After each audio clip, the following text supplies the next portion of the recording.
Anyway, I'm planning on doing a full review of Sonic Forces in the future, but just in case I don't, and just for the sake of getting my general thoughts out, I decided to do a quick little look at Sonic Forces before the full review does maybe come out.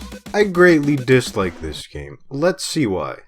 The plot. Actually, I don't hate this plot. My biggest gripe would have to be how generic it is. It feels like they went into writing it with the intention of making it dark rather than it coming naturally. This results in it feeling kind of fanfiction-y, not in the romance sense, but in more like a, oh, Eggman's finally ruining the world, Sonic is killed by this new enemy I made, and all the other bad guys from before teamed up and are here to stop the heroes, what are they gonna do? And this genericness goes deep into the general aesthetic of the game too. If you know anything about Eggman, it's that he doesn't want to just destroy the world, he wants to conquer it and make it his own, roboticize the landscape and turn everyone into his robot slave. Not this boring fire and brimstone depiction. Imagine what they could have done too.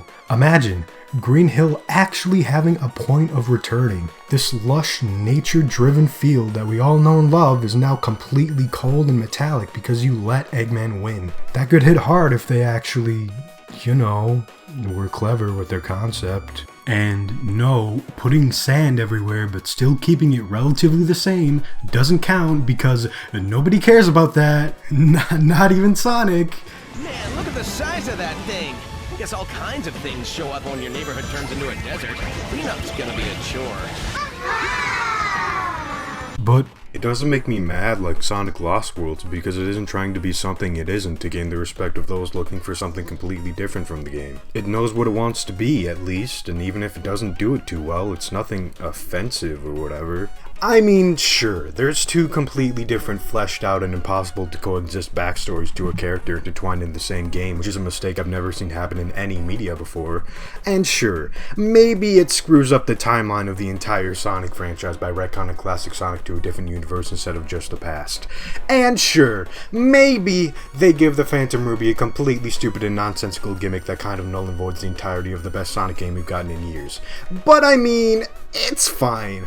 I don't really care as much as some people do for some reason. I acknowledge it's bad, but the only thing that really kind of gets me upset is the whole classic Sonic timeline thing, because it screws up an already established, albeit pretty messy, timeline for seemingly no reason. But for all the others, it's stuff that came from this game essentially, or at least recently, so it's kind of just messing itself up and everything involved with it more than anything. Sorry, Sonic Mania. I mean, to be fair, so did Sonic Lost World. I don't know, maybe I've just gotten desensitized to Sonic plots over the years because I just expect them to be shit. I don't know. The graphics. I also don't think the graphics are too bad either. I still don't think it's as good looking as Unleashed, but the lighting and reflections and sun rays and all that stuff, it's pretty impressive and cool looking. I hate how Green Hill looks, but for other stages I genuinely like their design. The characters are high and poly, and while the art style seems undefined, I still think it's a big step up from the last game. The animations are a mixed bag for me. I think reusing animations from Lost World was a mistake, and seeing mods that replace the game's animations with ones from Generations make Sonic look much more alive and flowy. The animation in general either ranges from stiff and lifeless to realistic and good looking to weirdly expressive, and it seems like the animators didn't stick to one consistent style like they could in the other games. There also seems to be a disgusting lack of visual and audio feedback in this game. There's a lot less particles that appear when shit happens than in previous games, and if they were trying to go for a more simplistic style, then I'm sorry, it doesn't work. It just makes the game feel unfinished. For example, I go through a dash pad and all that happens is my speed increases and the game goes like and I'm like, oh wow, I didn't even see that there. Where was it? And when you do the drop dash, all that happens is your speed increases and a sound effect plays. Your animation doesn't even change or anything. For fuck's sake, even Mania had a little dust trail going behind Sonic as he sped in front of the camera and his animation slowed. The boost effect also just looks plain ugly compared to the previous games. And it looks like they tried to recreate how cool the jump ball looked in Generations, but they couldn't exactly recreate it well. There is also just completely no sound effect for some things, like boosting, or like stomping. It plays the impact sound when you're in the air, and when you land, nothing plays when you land. The drop dash also doesn't have a sound effect when you hit the ground, but it plays when you activate it in the air.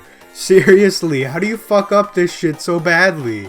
I don't know, I have mixed feelings about the visuals in this game. If it was more polished, then I guess I wouldn't mind seeing it return, but I would not complain if the visual style from Generations came back.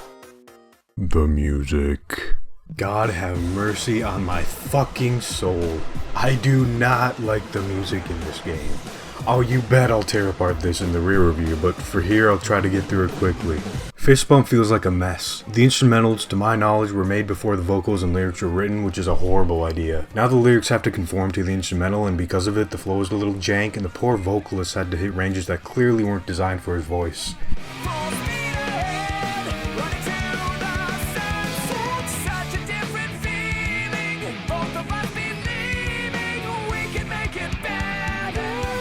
The reason why this happened is because for some reason they thought it would be a good idea for the main composer of the game to do the instrumentals, then outsource it to another band to strictly do the lyrics and vocals, but considering these guys aren't even on the same damn continent, I doubt they've even ever interacted. Typically when Sonic Team gets another band to write a song for a game, they get the band to do the entire song, not this stupid mishmash of composers. Light of Hope and Infinite's theme are alright. While Infinite's theme isn't really my thing, I can acknowledge that it tackles the completely different composer's issue that Fist Bump had a lot better, since the song is a rap and the vocalist kinda makes up their own flow, which is the entire point of a rap song. It does sound like a 12-year-old's edgy Minecraft intro, but that's kind of Infinite's character sound up in a sense anyway, so it fits. The love music is a train wreck through and through. I probably don't even have to describe why classic Sonic's music is so bad because you can probably tell just by listening to it, but I'll try anyway. There's not enough tracks to back up the lead instruments, so a lot of the songs feel empty and boring. The composers don't seem like they had enough time to get used to the instruments they're using, because a lot of the time the notes seem too out of range for them to sound good. The music doesn't fit the pacing of the level at all and is either too slow or too fast. The only good thing I can really say is that the melodies themselves are catchy, but that alone won't make me want to listen to the songs.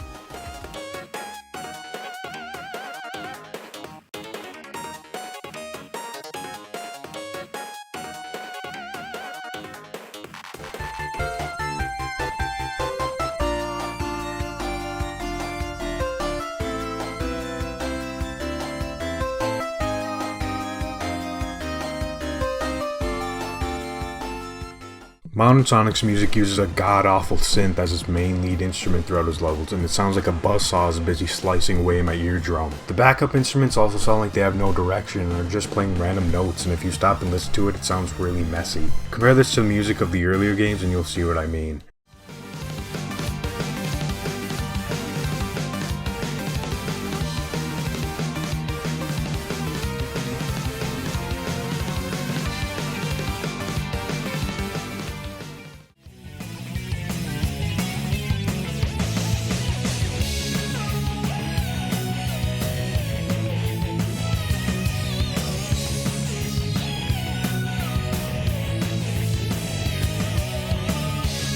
Eggate from Sonic Forces might only have 5 instruments, but the problem is, while each of them is playing the same key, the instruments aren't complementing each other to drive the lead forward. In other words, each instrument is acting like it's the lead and is doing some insane riff.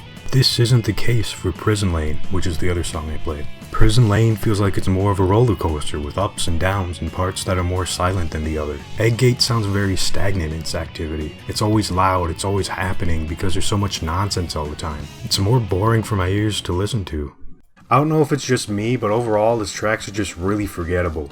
The only one I can remember off the top of my head is Lost Valley, but that's probably only because it's the only song that plays during Speed Battle. The Avatar music honestly doesn't fare much better than the rest. I know a lot of people like these songs and I think they're alright in a void, but given the context that they're used in, they're not very good at all. They all sound like something you'd hear off an amateur artist on SoundCloud or something, not something I expect from professionals at Sonic Team. The lyrics also all sing about how you can overcome odds and power through until the end or some shit, even if it doesn't fit. Like you could be picking up groceries or something and they'd still probably be singing, "Right now I realize I can pick up these groceries."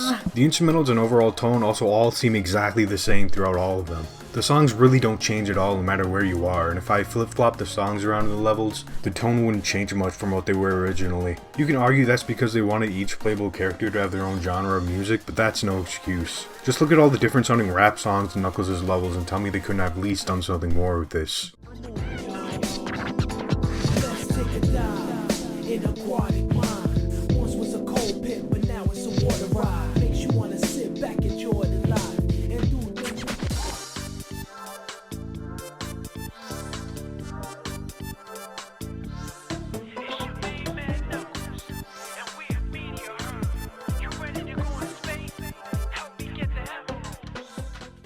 Yeah, honestly, I think this is one of, if not the weakest soundtrack in the mainline series. I'm sorry, I don't like it at all.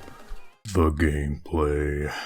What the hell happened here? Like, honestly, I'm wondering. There's a lot of evidence that shows this game was built off a Lost World, which would make a lot of sense. But what I'm wondering is, why? Why would you try to recreate a gameplay engine that you just had down less than 6 years ago, off of another gameplay engine that plays nothing like it? Apparently Sonic Team lost the gameplay assets to the first Boost engine, which is why they had to start from scratch and make the Hedgehog engine too. But like, if that's true, what the actual fuck? How would that even happen? Did someone just accidentally drag the assets to the recycling bin and they're just like, oh, well shit. But like, even if that happened, why couldn't they have just reverse engineered Generations? Like, don't quote me on this, but I think that's something even fans could do. And Sega owns the game. They're professional game developers. I wouldn't have a problem with it if they recreated it well, but they didn't. This is a huge step down from even Unleashed, the first game with this gameplay style. Let's go over it. 1. Sonic's acceleration is weird. He starts off alright, but then when you get to top speed, his speed increases a bunch out of nowhere and it feels like there's less genuine flow. This game in general feels like it lacks good flow. 2nd, his jumping is about as jacked as it is in Lost World. If you saw my Lost World review, you probably know how much I hate the jumping in that game, and this barely fares any better. I'll far too often insanely undershoot or insanely overshoot a jump because it's often determined by just a split second of running prior, and since Sonic cannot change his momentum while in midair, this is the cause of many deaths for me. It's pretty akin to Sonic 06, where if you jump while at a standstill, you won't get very far at all. It's only when running when you actually, go somewhere. And it makes going through precise platforming segments an absolute pain because you always have to be moving or else you will not make the jumps. I thought we overcame stuff like this in 1985. Momentum is so inconsistent that I could double jump and be sent careening off the other side of the screen despite my initial speed being slow. Even if you get a running start, it feels like Sonic sometimes doesn't get the distance you expect him to. It's so hard to describe and I'm so amazed that they made such unsatisfying gameplay. 3. It feels like they're compensating for what they couldn't make. This especially is apparent with classic Sonic, but for modern, there's quite a few things they did. For one, no matter how much your upward momentum is, if you boost in the air, Sonic will go in this weird arc that would make no sense with how you're moving. For 2, boosting is no longer achieved through rings and stuff, but now white wisp capsules. While this isn't a huge problem because of the abundance of them, I can't help but think the reason they did this is because they know the levels are short and don't want you boosting as much. For 3, I feel like double jumping is back out of necessity rather than a genuine gameplay style choice. There's no way in hell I would be able to land my jumps with the janky ass momentum this game has if I only had one jump. The avatar plays basically the same as modern Sonic, so please, do yourself a favor and make your avatar a bird. They're the only ones who can double jump.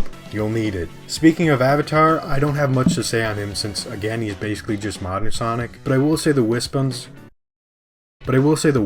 are handled pretty badly. The first Wispon you get is probably the most useful and overpowered one in the entire game. All you do is hold down the right trigger and a trail of fire is sent feet in front of you. You don't even have to slow down or anything. You don't even have ammo. Just hold R and you're practically unstoppable. Even the Wisp Capsule move is almost as helpful as the rest, since you can bounce around in the air. It's a bit hard to control, but it's still helpful. There's very little reason why you'd want to switch from this, and it's the first weapon in the game.